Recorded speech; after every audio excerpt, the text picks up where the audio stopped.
Mais que sorprendidos quedaron os camiñantes que se atoparon con restos dun suposto ritual de purificación na Curota. 3 polos mortos rodeados de flores, unha botella de augardente e un coco partido en dous xunto a varias inscricións nunha pedra. Para os non entendidos na materia, este conxunto pode resultar inquietante. Sen embargo, para os afeccionados ao esoterismo, o significado está máis claro.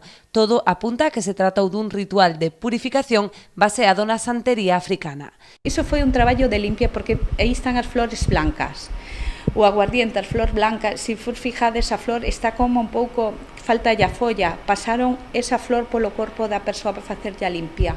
Iso foi polo que aí mirei o aguardiente, os polos, iso, unha limpia, unha ofrenda e unha limpia á persoa, porque aí tiveron de estar 3 persoas.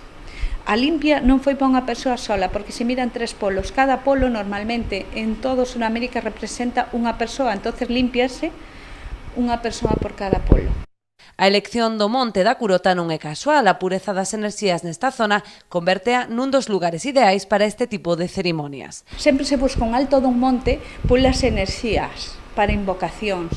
Depende do tipo de traballos que se vai a facer, a veces vaise ao mar, a veces faise nos altos dos montes polas enerxías, según o traballo que se vai a facer. Entón eu vexo que aí os cocos, moitas veces na santería africana o coco tanto se pasa polo corpo e despois ábrese ou revéntase, ou se fai unha ofrenda co alcohol e co sangre do polo os espíritus.